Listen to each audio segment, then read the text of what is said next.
નમસ્કાર વિદ્યાર્થી મિત્રો, ધોરણ 12 વિષય સંસ્કૃત, પાઠ નંબર 9 કિમ વેધેન પ્રયોજનમ, વેધની શી જરૂર છે. જોઈએ પ્રસ્તાવના. સાંસ્કૃતિક વિદ્યામાં આયુર્વેદ પણ એક વિદ્યા તરીકે પ્રતિષ્ઠિત છે. આમાં ચરક, સુશ્રુત તથા ભાવપ્રકાશ જેવા અનેક ગ્રંથોનો સમાવેશ થાય છે.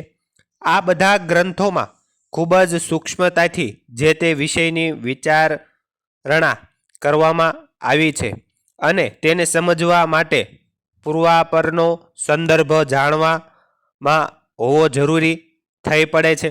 પરંતુ ક્યારેક ક્યારેક કોઈ વિષયની વિચારણા દરમિયાન મુક્ત રૂપે અમુક મૂલ્યવાન વિચાર પણ રજૂ થઈ જતો હોય છે. આવા વિચારો સામાન્ય જનમાનસમાં મનમાં વસી જતા હોય છે અને તેથી તેનો લાભ સહુ કોઈ લઈ શકતું હોય છે. પ્રસ્તુત પાઠમાં આયુર્વેદ વિદ્યાના જુદા જુદા ગ્રંથોમાંથી 7 પદ્યોનો સંગ્રહ કરવામાં આવ્યો છે. જીવનનું પ્રથમ સુખ સ્વાસ્થ્ય છે.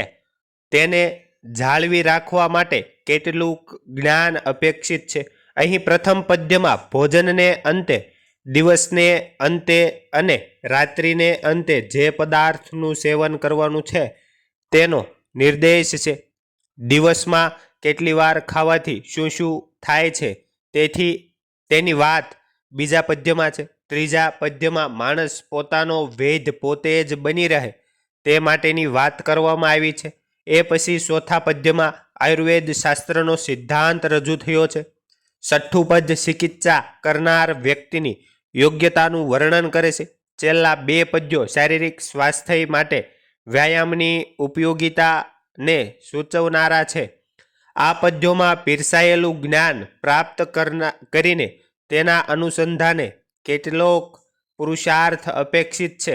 પાઠનો અભ્યાસ કરીને તેના ફળ તરીકે પ્રાપ્ત જ્ઞાનના આધાર લઈ વિદ્યાર્થીઓ પોતાની દિનચર્યામાં જરૂર સાવધાની રાખે તે અપેક્ષિત છે.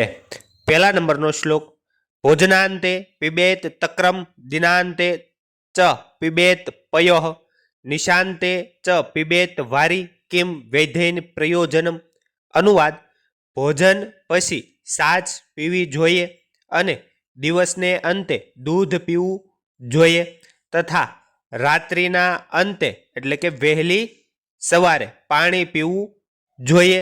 પછી વૈદ્ય કે ડૉક્ટરનું શું પ્રયોજન રહે, અર્થાત વૈદ્ય કે ડૉક્ટરની જરૂર રહેતી નથી. બીજો નંબરનો. એક ભુક્તમ સદારોગ્યમ, દ્વિભુક્તમ બલવર્ધનમ, ત્રિભુક્તમ ચ સદા રોગમ, ચતુર્ભુક્તમ તુ મારકમ. અનુવાદ. એકવાર કરેલું ભોજન હંમેશા આરોગ્ય જાળવી રાખે છે. 2 વાર કરેલું ભોજન શક્તિ વધારે છે.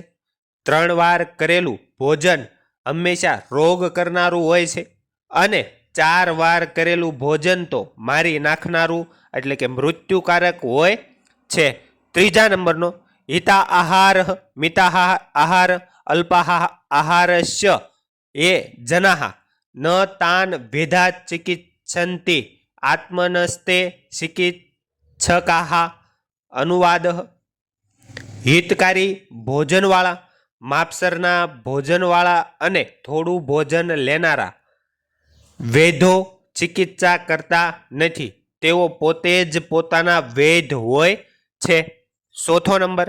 આહારમ પચતી વહ્નિઃ, દોષાના આહાર વર્જિતઃ, ધાતુન ક્ષીણેષુ દોષેષુ જીવિતમ ધાતુ સંક્ષયમ. એ. અનુવાદ. અગ્નિ આહારને પચાવે છે, અનાહાર અગ્નિ દોષોને પચાવે છે. દોષોનો નાશ થતાં અગ્નિ ધાતુઓને પચાવે છે. ધાતુઓનો નાશ થતાં અગ્નિ જીવનને વિકસિત કરે છે એટલે કે પરિપૂર્ણ કરે છે. 5મા નંબરનો. સ્મૃતિમાન યુક્તિ હેતુજ્ઞો, જીતાત્મા પ્રતિપતિ માન, ભિષગૌષ ધ સંયોગે ચિકિત્સામ કર્તુમ અર્હતિ. અનુવાદ: વેદ સ્મરણ શક્તિવાળો, રોગના ઉપાય અને કારણને જાણનાર, જીતાત્મા એટલે કે પોતાના આત્મા ઉપર વિજય પ્રાપ્ત કરનાર, સારી પરીક્ષા કરી જાણનાર, ઔષધોના મિશ્રણથી ચિકિત્સા કરવાને લાયક હોય છે. 6 નંબરનું, વ્યાયામસ્થી સ્વત્ર ગાત્રસ્ય પદ્માય મુદ્રતિતસ્ય ચ વ્યાધયો નોપસર્પંતિ વેનતેય મીવો રગાહા. અનુવાદ: જેમ ગરુડની પાસે સર્પો જઈ શકતા નથી, તેમ વ્યાયામથી થાકેલા અંગોવાળા બે પગો વડે આગળ ગતિ કરનાર પુરુષની પાસે રોગો જઈ શકતા નથી. 7મા નંબરનું, વયોબલ શરીરાણી દેશકાલાશ નાની ચ સમીક્ષ કુર્યાદ વ્યાયામ મન્યથા રોગમાં પ્રુયાત. જોઈએ. અનુવાદ: મનુષ્ય પોતાના ઉંમર, બળ અને શરીરને તથા દેશ, કાળ અને આહારને બરાબર તપાસીને વ્યાયામ કરવો જોઈએ, અન્યથા રોગ ઉત્પન્ન થાય છે. 2 ટૂંકનોંધ અહીં આપેલી છે.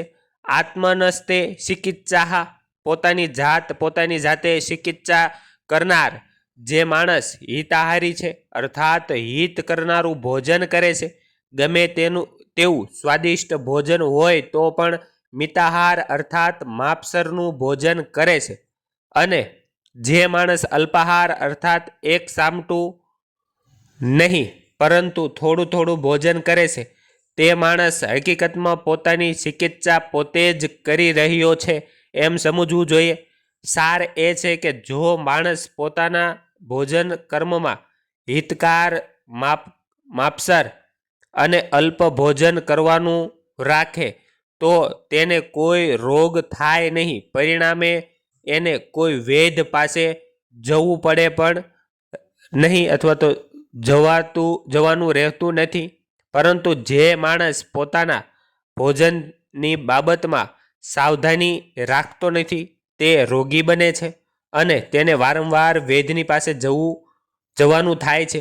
એકવાર રોગી થયા પછી નિરોગી બનવા માટે પુનઃ વૈદ્યનો આશ્રય લેવાનો થાય છે. તે ધ્યાનમાં રાખવું જોઈએ. ચિકિત્સામ કર્તુમ અર્હતિ, ચિકિત્સા કરવાનું કર્મ ગમે તે કરી શકે નહીં, કેમ કે એ કર્મ અને તેનું ફળ સીધી રીતે રોગીના જીવન સાથે સંકળાયેલું હોય છે. એટલે કોઈ સામાન્ય માણસ ચિકિત્સાનું કર્મ કરવા લાગે તો ક્યારેય રોગીનું જીવન સંકટમાં પણ આવી જાય છે. આ કારણે ચિકિત્સકની પાસે ચિકિત્સા કરાવવાની એક ચોક્કસ યોગ્યતા હોવી જોઈએ. આ યોગ્યતા ઉપરાંત પણ કેટલીક બાબતો છે કે જે ચિકિત્સકની પાસે હોવી જોઈએ, જેમ કે ચિકિત્સકની પાસે સ્મરણ શક્તિ હોવી જોઈએ, એ ઉપાય તથા હેતુને જાણનારો હોવો જોઈએ, વળી તે જીતાત્મા અર્થાત પોતાના આત્મા ઉપર વિજય મેળવેલો હોવો જોઈએ અને અંતે ઉચિત પરીક્ષા કરીને નિદાન કરી ચિકિત્સા કરે તેવો હોવો જોઈએ. આવો ચિકિત્સક જ રોગીની ચિકિત્સા કરી શકે છે. સમીક્ષ કુર્યાદ વ્યાયામ, માણસે પોતાના શરીરને સ્વસ્થ રાખવા માટે વ્યાયામ કરવો બહુ જરૂરી છે.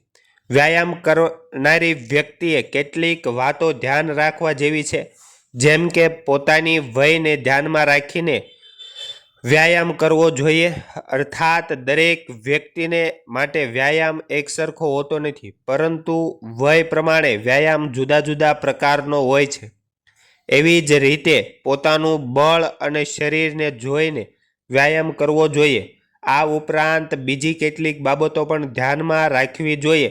તે છે દેશ, કાળ અને અશન અર્થાત ભોજન. આનું તાત્પર્ય એ છે કે જેવો દેશ હોય અને કાળ હોય તે પ્રમાણે વ્યાયામ કરવો જોઈએ. વળી એક સરખા દેશ કાળવાળા માણસોએ પણ પોતપોતાના ભોજનનો પણ ખ્યાલ કરી લેવો જોઈએ.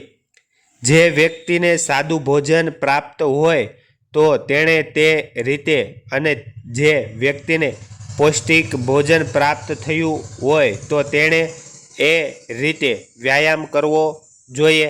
આમ વ્યાયામ કરવો પણ સારી રીતે જોઈને વિચારીને વ્યાયામ કરવો જોઈએ.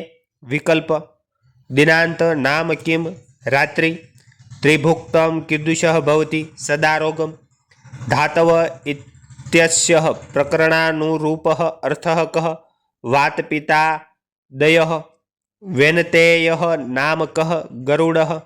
તો વિદ્યાર્થી મિત્રો, વિડીયો ગમ્યો હોય તો લાઇક, શેર અને સબસ્ક્રાઇબ કરવાનું ભૂલતા નહીં. મળીએ આગળના વિડીયોમાં. આભાર. Thank you. ધન્યવાદ.